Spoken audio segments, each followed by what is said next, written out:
everybody, and welcome to this episode of People with Passion. And this is Joanne Fedler, and I am so excited today to be interviewing an incredible debut author and woman. Her name is Tanya Savva, and she has just written the most beautiful children's book called The Adventures of Kenzie, which she's going to tell you all about.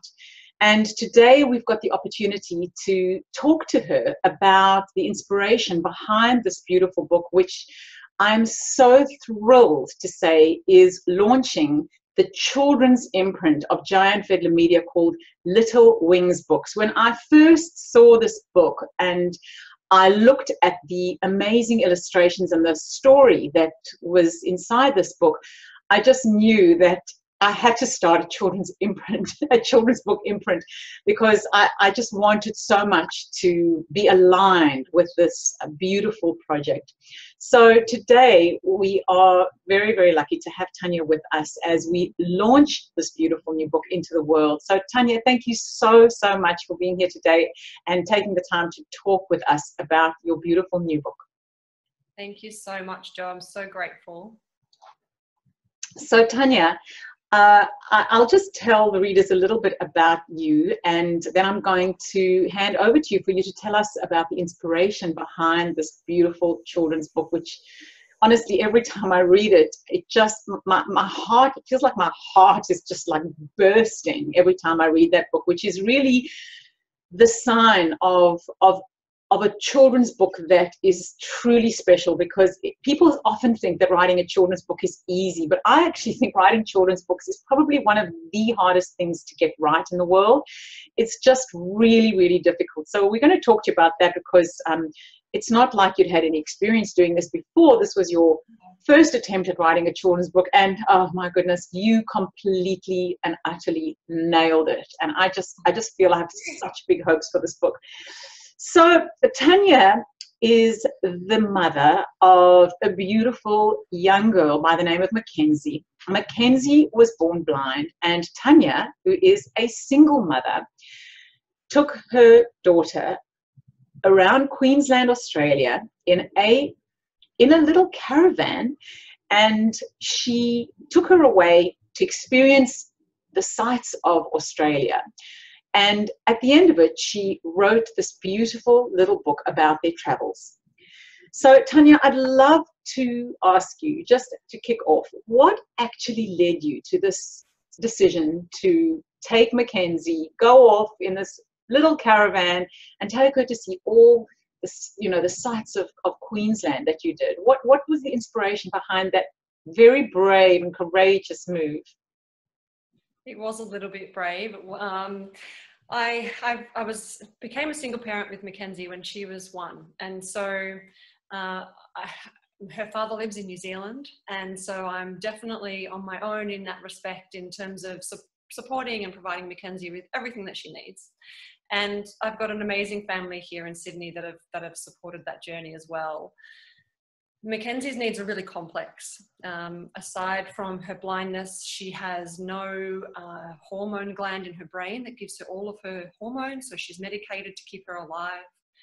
She has really low muscle tone, so she fatigues really quickly. She can't run and jump and do other things that children can normally do as they grow up. And I knew she had more potential. But I was working full-time as an occupational therapist, and she was at school full-time, and I just felt like I couldn't give her everything that I needed, and that she deserved more opportunity and more from me, and I couldn't do that because I was exhausted. I had nothing to give. I was sick of having my OT hat on, and then coming home and having to keep the OT hat on, my occupational therapy hat, so that I could give her therapy. And I kind of crumbled. I felt quite broken, and that there had to be more opportunity and more time. And the only way I could do that was to be with her. I wanted to pull her out of school. I didn't know how I could achieve that living in Sydney, because, it's expensive to live in Sydney. And I went along to a big sound meditation healing one night, and there was a gentleman there who had packed his whole house up with his wife because they had a very similar idea around this sort of seeking for more, something different, something a little bit out of the square. And he said at the beginning of that his little presentation, he spoke about his journey. His goal was to live rent-free for 12 months with his wife, and they lived in a camper van, travelled around Australia. And he said, you have a story, and it's your responsibility to share that story. And it was just this little penny drop for me. I'd always wanted to write more about my journey with Mackenzie and being a single parent and the challenges that come with that experience. But in that moment, I thought, that's it. I just need to travel around the country.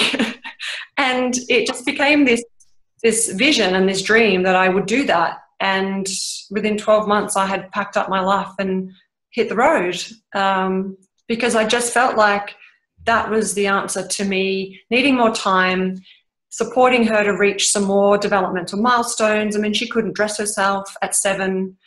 Her communication skills were still developing. She couldn't get herself food, just really basic life skills that we learned to develop. She was still unable to do, and I didn't have the time to teach her. And it was that one sentence and that one conversation I heard from a gentleman who'd done a similar thing that made me go, I can do that. And well, isn't it amazing how one person and one conversation and even one line in a conversation can truly change your life? I mean, I always say, you know, one person's story could completely change your life, but it doesn't even need to be their whole story. It can just be one thing that they say to you in the right moment, and your brain is ready to receive it, your heart is open, and you're ready to do it. So you had this conversation, you realized what you had to do, and then you packed up and you put her in this caravan. And how long did you travel? How long did you travel for? And how did you plan this trip? I set off in May 2016. We travelled through to October, so it was just over 5 months in total. And we went from Sydney. There was planned to do a much bigger loop of Australia, but this country is huge, and I really underestimated how big the country was and how much we could tolerate driving and travelling, etc. So it ended up being a 5-month journey from Sydney all the way up to Cape Tribulation, the Daintree rainforest. And I had anticipated going to Darwin and coming back through the centre, but I ended up just driving straight back down the east coast in the end, knowing that I will do more later. I've still got the caravan, I've still got my vehicle and everything we need. So that adventure is not over yet. And yeah, so it was a 5-month journey, and we caravanned. I had a car and a caravan, quite a big caravan actually. It wasn't a little one. And I learnt to back it up, and I learnt to tow it and set it up, and created our own little routine in that experience. And it was just wonderful. Wow. Well, what were your unique challenges during that trip, Tanya? Because it sounds like, you know, first of all, I mean, I've done some caravanning trips, but I've always had, you know, it's a kind of a male partner, and I leave all of that stuff, you know, to him. All of the stuff that you learn to do on your own is the kind of stuff that I would consider, no, that's not for me to learn. So, and not only that, you also were full-time carer and, you know, full-time looking after Mackenzie. So what were your unique challenges during those 5 months on the road with her? Yeah, I think the biggest challenge for me, I'm a bit of a control freak. And I like everyone to be happy, and I like everyone to be busy and doing things. And that was part of my problem when I was working at home and trying to facilitate this life for Mackenzie and myself. And I think the biggest challenge for me was being okay with Mackenzie sitting there doing nothing at times when I just had to get stuff done. You know, that she didn't have anybody to play with, she didn't have anybody to talk to, and she just kind of had to suck it up, you know, and that was really hard for me to let go of that. You know, we created our own little routine. We'd drive somewhere, we'd set her up, I'd give her some food, and I'd say to her, you buy yourself for the next hour. And because I sort of got that whole process of setting up and packing up down pat pretty quickly. And then just not having a lot of time for myself. You know, I anticipated having all this freedom to write my book and to start blogging and create this new life for myself. And didn't really happen. I didn't have as much time as I thought, because I had Mackenzie with me 24 hours. But I knew it wasn't going to last forever, so just tried to make the most of it and enjoy having that time with her. It was really important. And the backing up of the caravan I thought was going to be my biggest challenge, but actually I managed pretty well. And there's so many wonderful people around us that were willing to help. And I didn't ever feel alone or scared. If I needed something, someone would come out of their caravan and give me a hand. So I felt really supported, even though we were so far away from home. Wow. Well, that was what my next question was going to be. What was the most rewarding part of this trip with Mackenzie, given all the challenges that you're saying? I mean, it's astonishing that you thought you would have any time, because you basically had no respite at all for the entire time that you were with her, and in addition to that, all these other physical challenges of a life on the road, which in itself is quite physically and mentally quite challenging, and on top of that, having being with her all the time. It's always, isn't it always such a double-edged sword? We want to spend more time with our kids, we want to give them something, and in that experience, it becomes a kind of an ambivalence about how hard and stressful it is at the same time. Yeah, absolutely. And I was homeschooling her in that time, and so I was sort of being a mum, being a teacher, and being a therapist, and that was challenging as well. We both didn't love the teacher-student role. She got quite stressed because she really likes to entertain and perform and feel like she's doing the right thing. So if she knows she's not going to get the answer, she'd get quite upset, and then I'd get frustrated, and then we'd get this little escalation in anxiety. I'm like, okay, we need to walk away from this. And so I learned a lot about myself in that time, because I always wanted to be a teacher. I was like, I don't know if I'm actually cut out for this. But that was also a huge joy as well, that I got to actually facilitate some of her learning, because I'd been so disconnected from that because she was at school, and she learnt to read her first words in Braille with me, which was just so wonderful. That's going to make me cry. We achieved a lot. Yeah. And the relationships that we built with people on the road, we had just so many of the grey nomads travelling. It was winter time travelling up north, so all the Victorians come up to Queensland, and they were just so wonderful. And we developed some really beautiful friendships with people we still keep in contact with, and just how willing people were to help us and support us. And we were so far away from our wonderful support network here in Sydney, but at no time did I feel like that, because we were surrounded by some really special people. I mean, isn't that always just what an amazing gift travel does give us, is just the opportunity to meet people and realize the connections we can have with strangers, and the love that exists in these communities that are itinerant, and the love that strangers can give you, and the support and the community that exists, these invisible forces that exist out there that are really there to support us. So I'm sure that must have been such a huge part. And for Mackenzie, just to have experienced the world that way, there are so few kids who ever get the opportunity to have that experience, and to have that experience with her mum. It's something that will be with her for the rest of her life, that special time that she had with you. And more than that, now let's get to the book, because not only did you take her on this incredible journey, but now you've actually created this book so that other people can share this journey that you had with her. So tell us when the inspiration for this beautiful book came about, and when you wrote it, because I know that it sort of came to you all at once. Yeah, I can't really remember the exact moment. We were still in Sydney and we hadn't left yet, and the journey was well into being planned. I knew when I was going. I had engaged Vision Australia, which is a national organisation that supports children and adults, everyone across the spectrum of their life living with vision impairment. So I decided to build a better relationship with them, and how they could support us on the trip, and how we could share their story as well. And I don't really remember the exact moment, but I just had this idea of writing this story about all the things that she saw without having vision. And there's one particular recurring page throughout my story that was the catalyst for the whole book.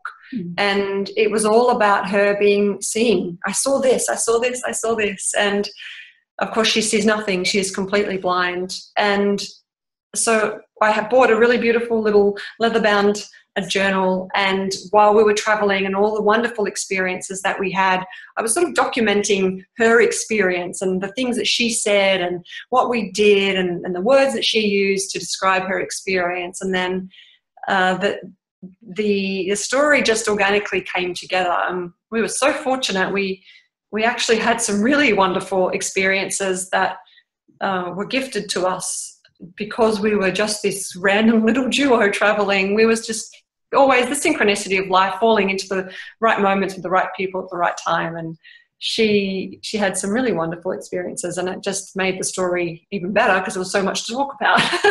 Tell us some of those experiences. What were some of the things that happened that you were able to do? So on the very first day, we stopped into Maitland and did a presentation at a fundraising event. And Mackenzie got up on stage, and the things that she wanted to do, it came from nowhere. She said, I want to fly in a helicopter, I want to go in a hot air balloon, and I want to go in a glowworm cave. And this lady came up to me at the end and said, my husband is a helicopter pilot and we want to gift you, can you come to us on Friday? And I was like, Mackenzie, she's like, yes, please. So we, 4 days into the trip, she ticked off her first bucket list. We swam with a dolphin. We did some amazing walks. I'm so proud of the effort that she put in. Most of the time she was on my back being piggybacked up these hills because she just lacked the energy, and she just sometimes couldn't handle the physical exertion of the walks we were doing. But I was pretty fit, so that was great for me. We went whale watching, and we didn't get in the hot air balloon in the end, but it was too windy, so unfortunately that didn't happen. There will be time. I have no doubt Mackenzie is going to be going up in a hot air balloon at some point in her life. That little girl is going to do everything that she sets her mind to. Absolutely. Partly because she has quite an astonishing role model for a mother who has made her know that there is nothing that she cannot do.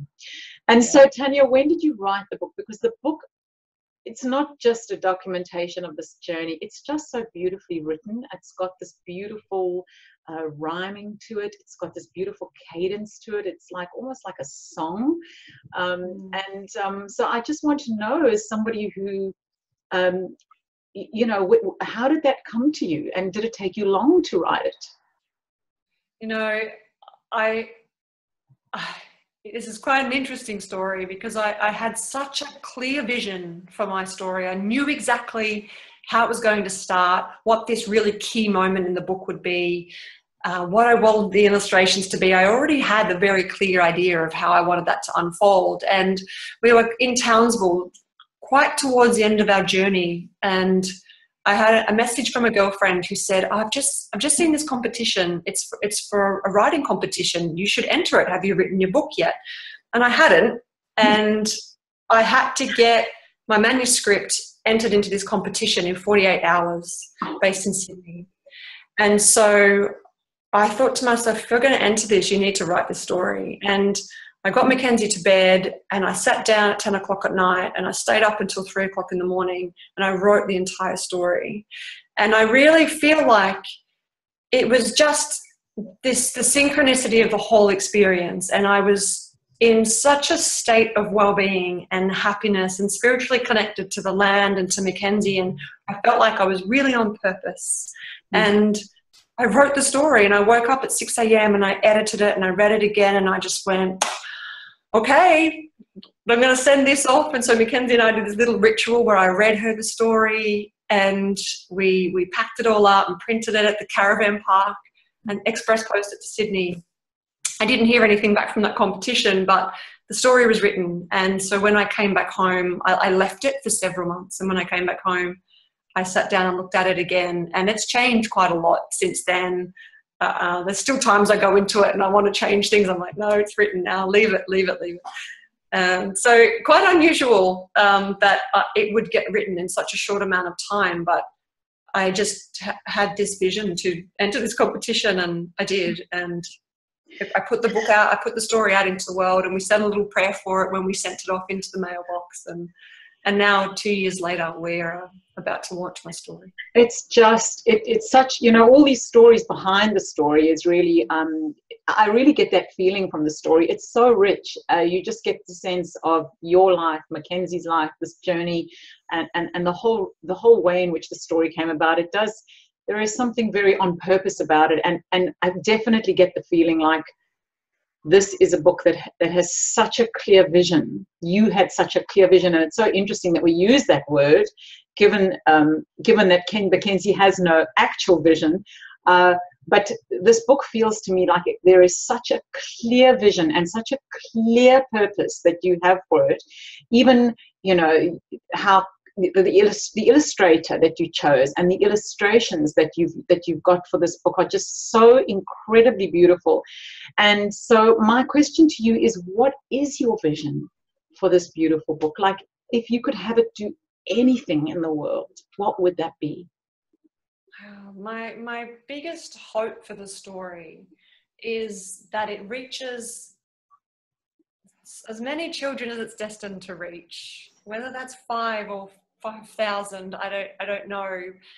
I just really want children to, and adults, you know, I think as we get older, we also lose the joy and the adventure in life. And I just really want people to understand that regardless of what challenges you face, regardless of what bad hand you're dished out in life, regardless of your ability or your disability, that it doesn't disrupt your sense of adventure and your sense of joy, and that you can still have an amazing experience in life, even when one of your main senses is taken away. And I want people to see this beautiful little person who did have an amazing adventure. And even though we got up most mornings and watched the sunrise together, and my experience of watching the sunrise with Mackenzie is vastly different to hers. But she still got up and she did it because she didn't know how magical it was to see, but she would always sit there and say, "What do you see today, Mum? What do you see?" And I would tell her the colours of the sky, and we'd talk about the animals we could see and the people that were walking on the beach that morning. And it doesn't matter that she can't see, because she has just the biggest heart and so much light in her space, and she just shares that with the world. And I just want people to experience some of that. Sorry for making you cry.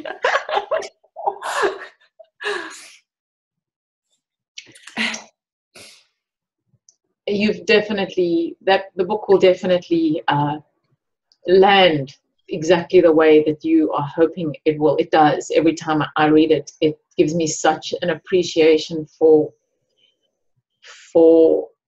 what I have, and such an appreciation for who Mackenzie is. And so my question to you is, what do you think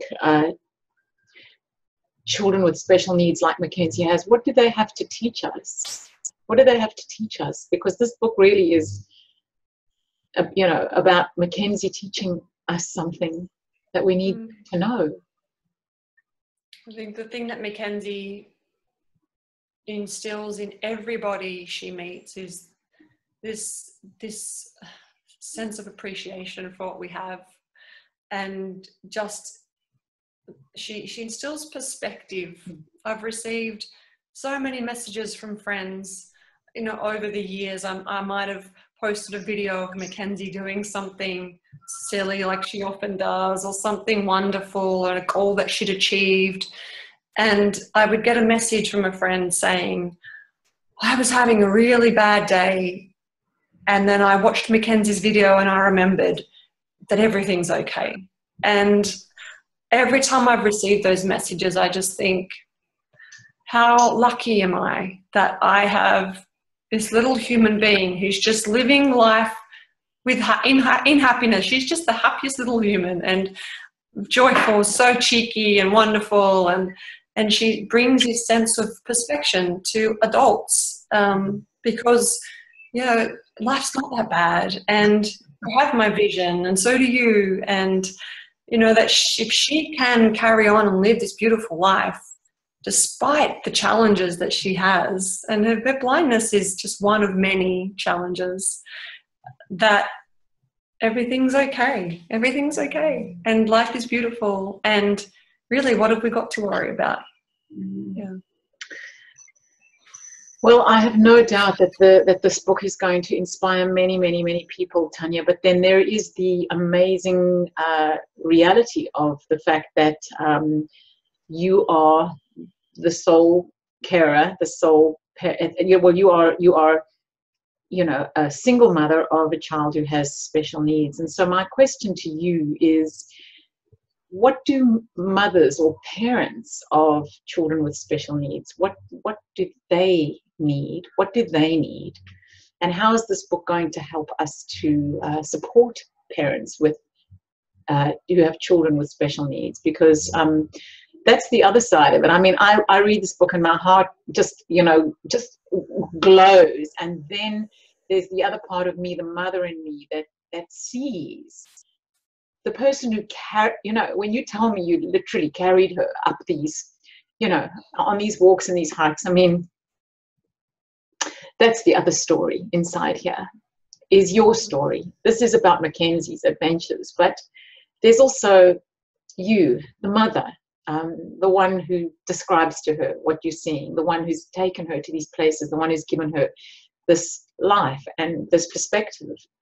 So what do mothers with children with special needs need? And I know that this is a big passion of yours, so I'd love to hear you talk a little bit about that. Yeah, I just, my biggest passion is inspiring other mothers, women, anybody really. I have a very special interest in mothers with children with special needs, because I know that story, I experience that every day, that you have the ability to create whatever it is that you desire, and that it is okay, and the challenges that we get are given to us for a reason. And I really believe that we have the strength and we have the ability to cope with and address and meet the needs of our beautiful children. And in those times where there's just so much despair and the exhaustion is overwhelming, you really think to yourself, I actually don't know how I'm going to do this again tomorrow. But you do.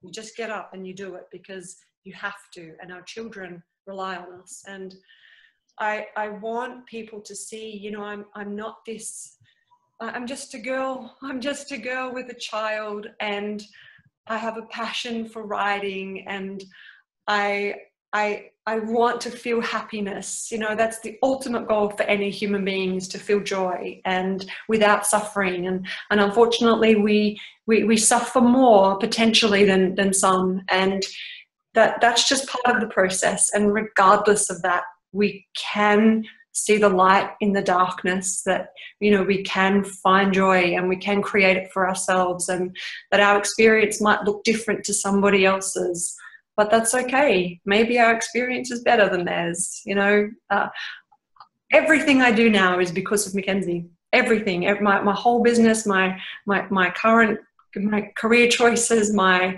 life, the friendships I've got, the people I'm meeting, is all because of her. And I wouldn't be sitting here having this conversation with you if it wasn't for Mackenzie. You know, we are all on the right path, and I want other mothers, fathers, families with special needs children to just really relish in the joys that are available to us, and just accept the hardships as they are, and know that regardless of that, you can be and do whatever you want. Well, Tanya, you know, listening to you talk, it's so incredibly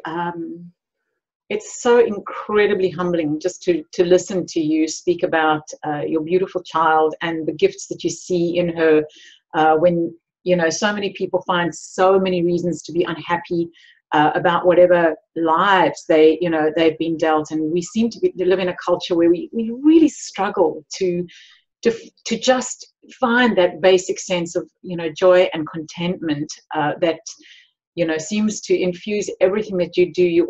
It's like I always say it's not how you look, it's how you see, or the other way around, I can't remember, but it's like how you look at the world. It's not what you see, it's how you look at things, right? And so what's so interesting is just the perspective that you and Mackenzie bring into your lives. And I really do believe that that is the inspiring message that your life, Mackenzie's life, offers to other people, with not trying to romanticize suffering or hardship at all, because I really do get that sense of how exhausting this whole journey must be. And I know that you offer retreats for mothers with children with special needs to help them to manage the specific difficulties and exhaustions that go along with this, as I'm sure there must be a whole range of emotional experiences that go along with that, as well as the pain of watching your child suffer, which I really do. I feel that as a mother, I know that for you, one of the hardest things must be watching your child, miss out on things or suffer, even though she may not experience it as suffering, because perhaps it's something she doesn't know. So she just relishes in what she has. She's not worried about what she doesn't have, because her experience doesn't extend that far, but you have the perspective that she doesn't have. So do you want to say anything about that, about what it is like as a mother to have a child who is suffering in a way that you're not, and how you manage to hold it together so that you're not spilling over, with that sense of your own pain for her into her experience? How do you manage that? I think, when she was a baby, she was so sick, and her blindness was actually the least of my worries, because I just needed to keep her alive. And it really came down to that. She needs to grow, she needs to thrive, she needs to be here with me. Mm-hmm. And it wasn't until she was about 3 or 4 when she really started to move, where all of her medical issues were settled down and she was starting to navigate by herself. And I was like, oh, okay. Oh, that's right. She's blind, and we need to now help her to be an independent person that gets around. And I think having experienced those hardships when she was younger, it just reminded me that actually the fact that she's here is enough. Mm. So the fact that she can't see that, yes, when you sit there and watch a sunrise, because watching the sunrise is something that brings me a huge amount of fulfillment, but I can still enjoy that in some way with her, regardless of the fact that she can't see it, that she still is inquisitive and she asks questions. And you're right, she doesn't know. She makes really cheeky comments, like she'll say, Mum, I can't see you. Where are you? And I'm like, mate, because you're blind. And she's like, yeah, but I can't see you. And then later on I'll say something and she'll go, well, that's because I'm blind, Mum. It just gets this real tone and this attitude about her. And, she doesn't know. She doesn't know what she's missing out on. And I appreciate the fact that she's taught me to appreciate things differently. She's taught me to hear in a different way. She's taught me to see in a different way. And her journey and her experiences for herself as much as it is for me and the people around her. And I think that there's nothing I can do about it. Someone said to me one day, if you could make her see, would you? And initially I was like, well, of course you would. And then I thought, well, I don't know if I would change that for her, because that might actually be scarier for her than not being able to see, gaining a sense that she's never had, and it would disrupt the neurological processes in her brain, and that could actually cause more suffering. And she's not suffering now. She's so happy. I think that's one of her mission here on this earth, is just to be happy and experience joy. And of course she suffered, but the way that I perceive her to be suffering is not her sufferances. I'm grateful that I've learnt those lessons.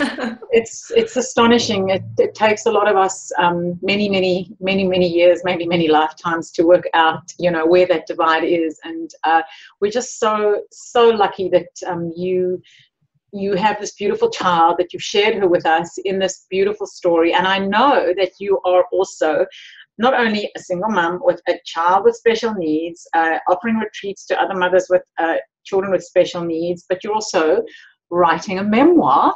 And I just wanted to find out, how do you manage to do all of these things, Tanya? How do you structure your life to give you some space for the things that are important to you? It was when I made the decision to leave Sydney and go on that road trip. I made a commitment to myself that I would live my purpose, and my purpose is aligned with my passions. And we had that time on the road. We traveled. We were so lucky. We did a little fundraising campaign, which family and friends contributed to help us on that journey. And, you know, we came home and lived with my parents, and it gave me some freedom to leave my role as an occupational therapist, fulfill my passions, go and teach yoga, start facilitating my retreats. And thank goodness, I know I have a wonderful supportive family that allow me the freedom to go off for weekends so that I can facilitate and nurture other special needs mums, and then give me the freedom during the week to write my book and to get ready for the launch of the Adventures of Kenzie Moo. And I've just been really fortunate. And, you know, if not for the support of my family and other relatives that help out with Mackenzie, none of this would have been possible. It's a challenge, but I love it, and I want it to work, and so I make it work. Well, Tanya, we know this is your first book. I definitely know that it's not going to be your last book, because we will definitely want to be publishing your memoir. But do you have any other future plans for other children's books beyond The Adventures of Kenzie Moo, this first one? Yeah, I really want to create a series of The Adventures of Kenzie Moo, and so I'm already really starting to think about other messages that I can share. And I've got a few ideas. So sometimes Mackenzie will just say something and they'll go, oh, that's it, that's going to be the next book. I've done that 4 or 5 times. So I'm just keeping a little note. I haven't been in a position to really sit down and really think about what the next one will be, but I have lots of ideas, and I think it'll just be around experiences, life experiences, and how she continues to perceive the world, and the adventures that she has. And Mackenzie has autism and a severe sensory processing disorder, so there are lots of experiences that she has that other children with autism have, that I know will really value the stories that I want to write. So when I've launched this one and have a little bit more time freedom and can get back into, you know, being ready to create again, then they'll start to come to life. Fantastic. Well, Tanya, as I say, I feel so incredibly blessed that somehow our paths have crossed, and that I have the opportunity to support you to bring this absolutely beautiful book into the world. We have such big hopes for it. I know that it is going to be a gift to anybody who gets hold of a copy. And so I just hope that every single person watching this goes and not only gets one for themselves, because you want one for yourself, but for every other person in your life, whether it is a child or not.